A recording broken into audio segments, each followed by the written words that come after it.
это время, находясь во дворце, у меня всегда возникала такая идея, почему бы не создать такой уютный уголочек у себя во дворе.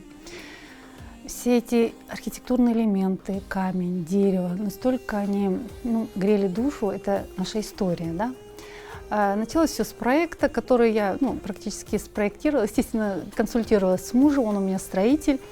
И началось все, естественно, с сбора материала, потому что это был камень, это было дерево, все натуральное, все природное, да, вот именно оно и включает все вот эти вот элементы архитектурные, именно восточные, да, и я хотела придерживаться именно этого принципа.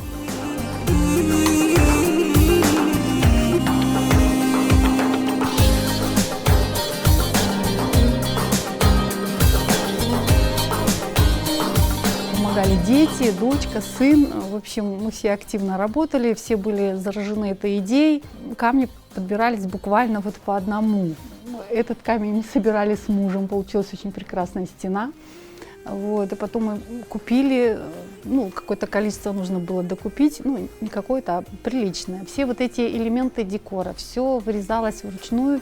Элементы вот эти все архитектурные, естественно, это образцы с ханского дворца, которые вот в наше современное время. Я подошла к плотнику и попросила маленький эскиз. Он мне пошел навстречу, я просто взяла его, перекопировала, и муж вырезал затем вот эти вот все элементы.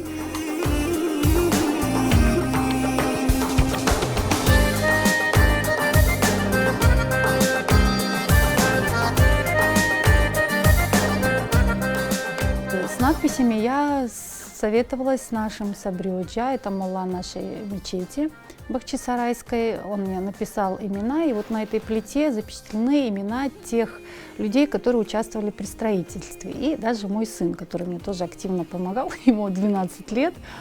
Вот, дата по хиджре. Я думаю, это тоже какой-то маленький такой исторический фрагмент, который должен присутствовать в сооружении, потому что, возможно, лет через сколько-то, 50-100, это уже тоже будет архитектурным памятником, возможно.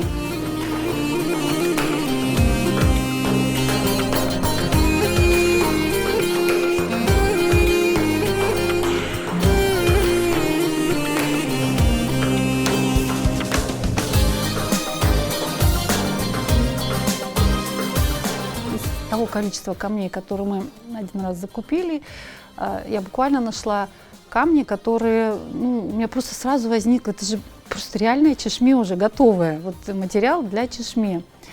Мне сказали, Гуль, как, что? Я говорю, нет, это будет здорово, ребят, поверьте, давайте попробуем. И, в общем, установили мы эти камни, они прям как будто действительно были уже заточены. Вот. А надписи я уже нанесла орнамент позже. Это крымско-татарский орнамент, и, то есть уже в такой современной интерпретации они на фонтане изображены.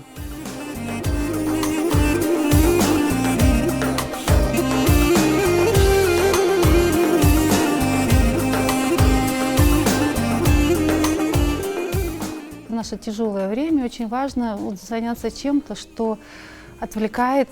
А творчество, оно реально отвлекает и исцеляет душу. Все-таки каждый, кто построит хотя бы маленькое какое-то сооружение в восточном стиле, это вот не даст умереть нашей архитектуре, которая не даст порваться той тонкой нити, да, которая соединяет прошлое и будущее. Это очень важно.